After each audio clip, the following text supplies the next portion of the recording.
तो गाइस मैं हूं अंकित और आप दिख रहे हैं रेसलिंग फैंस नेटवर्क। शुरू करते भाई अपनी बातों को हम लोग सबसे पहले रेसलमेनिया हिस्ट्री के बेस्ट एंड बिगेस्ट रिटर्न्स को देखते हुए। रेसलमेनिया करीब आते आ रहा है। डब्ल्यूडब्ल्यूई ने एक यूट्यूब पे वीडियो पोस्ट किया है, रैंक करा है इन रिटर्न्स को। देख लेते हैं भाई। नंबर 1 पे है कोडी रोड्स। रेसलमेनिया 38 के कोडी रोड्स वाले रिटर्न को इन्होंने टॉप पे रखा है। डब्ल्यूडब्ल्यूई को लगता है कि डब्ल्यूडब्ल्यूई हिस्ट्री का, रेसलमेनिया हिस्ट्री का ये सबसे आइकॉनिक रिटर्न था।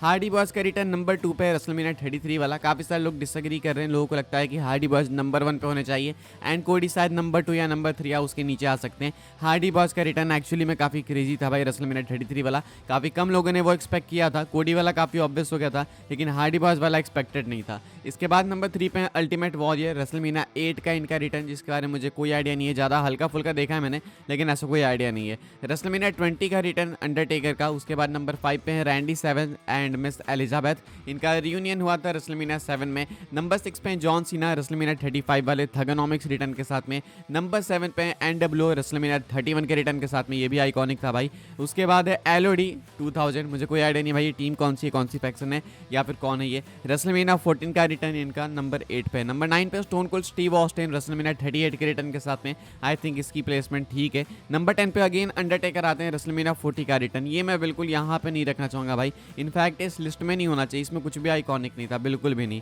नंबर 11 पे पीट रोज है भाई। बाय द वे आइकॉनिक नहीं था तो मतलब मेरा ये नहीं है कि वो मोमेंट अच्छा नहीं था। मोमेंट अच्छा था, लेकिन कुछ ना कुछ चीज़ उसमें काफ़ी ज़्यादा मिसिंग थी। लाइक अंडरटेकर आ गया था भाई हुडी वगैरह पहन के, पता नहीं क्या पहन के आते हैं। प्लस वो काफ़ी ज़्यादा वो हो गया था भाई, ओवर हो गया था। लाइक हर सुपरस्टार आते जा रहा, तो इसलिए नंबर 11 पे पीट रोज है। रेसलमेनिया इनका ये कौन सा है भाई 14, रेसलमेनिया 49 हो भाई, रोमन नंबर थोड़ा वीक है मेरा। ये रेसलमेनिया 14 का रिटर्न है इनका। इसके बाद जॉन सीना है यहाँ पे नंबर 12 पे रेसलमेनिया 32 के रिटर्न के साथ में। सेन मैकमैन रेसलमेनिया 39 के रिटर्न के साथ में नंबर 13 पे।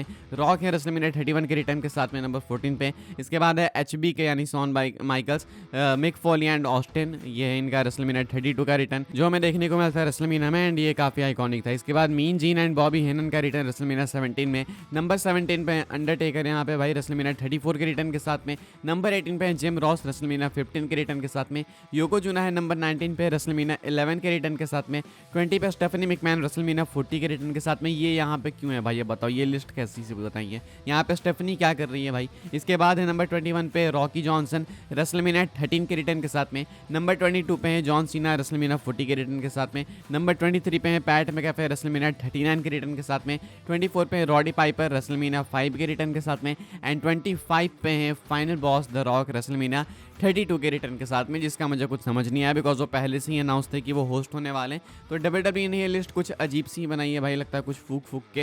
हालांकि नंबर 1 नंबर 2 3 तक ठीक है स्टिल, लेकिन उसके बाद काफ़ी डमाडोल हो गए। आगे बढ़ते हैं गैस, हम लोग बात करते हैं अगली स्टोरी के बारे में, जो कि जे उसो एंड गुंथर को लेकर। ट्रिपल एच ने भाई इस मैच को हाइप करने में जे उसो का तो मजाक ही बना दिया भाई, जे उसो को रोस्ट कर दिया है। ट्रिपल एच ने एक ट्वीट करा, आप देख सकते होगे। ट्रिपल एच लिखते हैं एंटरटेनर वर्सेस डिस्ट्रॉयर। उसके बाद लिखते हैं with the universe behind him J Uso challenges the unstoppable Gunther eight WrestleMania.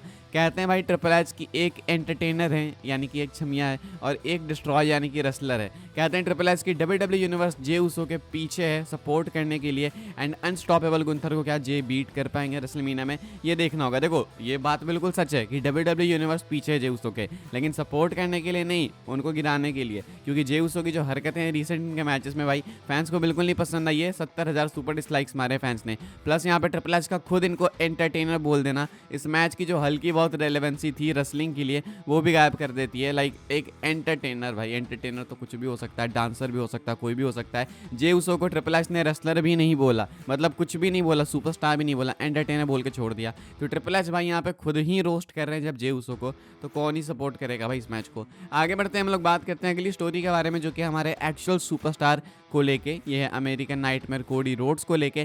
Cody Rhodes भाई सरपास कर चुके हैं 350 दिन as WWE undisputed champion. Cody Rhodes पिछले साल रेसलमेनिया 40 में चैंपियन बने थे, तब से लेके रेन इनकी अब तक कंटिन्यूड है, ऐसा नहीं कि बीच में हारे वगैरह हैं। स्टार्टिंग में रेन मुझे थोड़ी वीक लगी थी कोडी की, लेकिन इसके बाद पेस पकड़ते गई एंड अब मैं कोडी की रेन एक्चुअली में एंजॉय कर रहा हूँ। एंड स्पेशली भाई इनका मैच जो रेसलमेनिया 41 में होने वाला अगेंस्ट हील जॉन सीना, वो इनके हिस्ट्री का मतलब इनके करियर का बेस्ट मैच होने वाला है इन टर्म्स ऑफ बिल्ड वगैरह। बाकी रेसलिंग की मैं बात नहीं कर रहा। अब यहाँ पे कोडी रोड्स 350 दिन कंप्लीट कर चुके हैं, यानी कि 2 हफ्ते के अंदर अंदर कोडी रोड्स भाई 1 साल कंप्लीट कर लेंगे as is WWE undisputed champion. मैं आपसे बोलना चाहूँगा कि आप रेट करके मुझे बताओ कोडी के रेन को 10 में से आप कितना देना चाहोगे। मैं भाई 10 में से अब इस रेन को 7.5 या 7 दे सकता हूँ। मुझे लगता है कि अब ये रेन ठीक है, वरना कुछ महीने पहले आपको मालूम होगा, याद हो तो मैंने इस रेन को कुछ 4-5 की रेटिंग दी थी, लेकिन अब मैं रेटिंग बढ़ाऊंगा। ऑब्वियस सी बात है भाई, अगर कोई चीज़ पसंद आई मुझे तो मैं रेटिंग बढ़ाऊंगा। कल भी मैंने बात बोली कि अगर मेरा ओपिनियन चेंज हो रहा है मतलब कि हाँ मैं स्टोरी को क्लोजली फॉलो कर रहा हूँ। आई थिंक कोडी is doing fine, doing great now, तो कोडी डिजर्व करते हैं इस चीज़ को।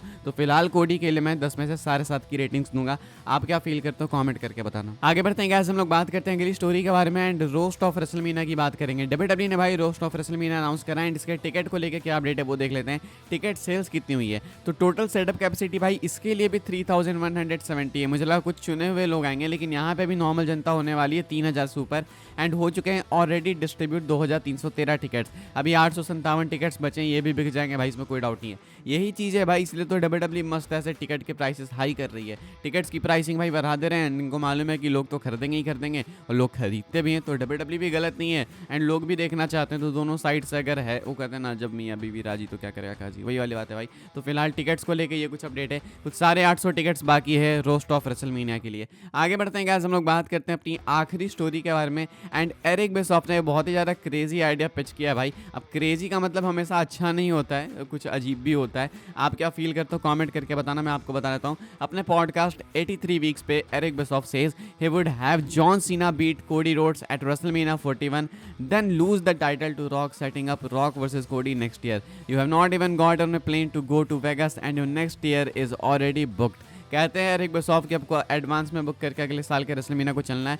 तो सिंपल है, जॉन सीना कोडी को बीट करेंगे रेसलमेनिया 41 में, बनेंगे 17 टाइम चैंपियन, टाइटल कैप्चर करेंगे एंड इसके बाद वो अपनी टाइटल हार जाएंगे रॉक के सामने। इसके बाद रॉक कोडी का मैच अगले साल के लिए सेट हो जाएगा, इनका भी मैच हो जाएगा, सीना चैंपियन भी बन जाएंगे, सब कुछ हो जाएगा एंड अगले साल का मेनिया भी बुक हो जाएगा। देखो इनकी बात में दम है, ऐसा नहीं है, लेकिन बस इसमें दिक्कत ये है ना भाई कि जो रॉक है वो एक्टिव नहीं है, वो बहुत ही ज़्यादा पार्ट टाइमर है, अल्टीमेट पार्ट टाइमर है। तो उनको चैंपियनशिप देना एक बहुत ही मेजर गैम्बल होगा। रोमन रेंस जब चैंपियन थे, भले वो पार्ट टाइमर थे, लेकिन सबको मालूम था ना कि वो करता है तो सिर्फ WWE करता है, इसके अलावा कुछ नहीं करता। रॉक अगर पार्ट टाइमर है तो WWE छोड़ के बाकी सब करते हैं। कोडी रोड्स एक्टिव चैंपियन है, अब टाइटल आप उठा के अगर किसी जॉन सीना रॉक को दोगे तो ये दिक्कत आएगी कि टाइटल कितनी ज़्यादा एक्टिव है कितनी नहीं। वो तो चलो जॉन सीना रिटायरमेंट टूर पे इस साल, तो चांसेस ज़्यादा है कि सीना अपीयर होंगे, लेकिन रॉक नहीं है ना रिटायरमेंट टूर पे, रॉक नहीं अपीयर होंगे, तो ये दिक्कत है। अदरवाइज मैं इस आइडिया को सपोर्ट करता कि हाँ साल के एंड में रॉक चैंपियन बन जाए एंड शायद मैं फिर दिन रॉक कोडी नहीं कहता, शायद दिन में रॉक रोमन करता टाइटल के लिए एंड उसके बाद रोमन रेंस टाइटल जीत जाते हैं, रॉक के साथ इनका मैच भी हो जाता, वापस से टाइटल रोमन के पास आ जाती। अब मैं तो ये चाहता, आप क्या चाहते हो कमेंट करके बताना। कुछ लोग ये कह रहे हैं कि रॉक का चैंपियन बनना, रॉक का बीट करना सीना को, उनके रिटायरमेंट टू को रून कर देगा। Maybe they are right, मुझे ऐसा लगता है। आई होप्स आपको वीडियो पसंद आई, इन्फॉर्मेशन मिली हो तो वीडियो को लाइक करें, शेयर करें एंड सब्सक्राइब करें चैनल को, ताकि आने वाले टाइम के अंदर आपको और भी ऐसे WWE की न्यूज़ अपडेट जानने को मिलती रहे। फॉलो कर सकते हैं आप लोग मुझे इंस्टाग्राम एंड ट्विटर पर, लिंक आपको मिल जाएगा डिस्क्रिप्शन में, ज्वाइन कर सकते हैं व्हाट्सएप चैनल को, उसके भी लिंक डिस्क्रिप्शन में। मिलूंगा मैं आपसे अगले वीडियो में, तब तक के लिए good bye, thanks for watching.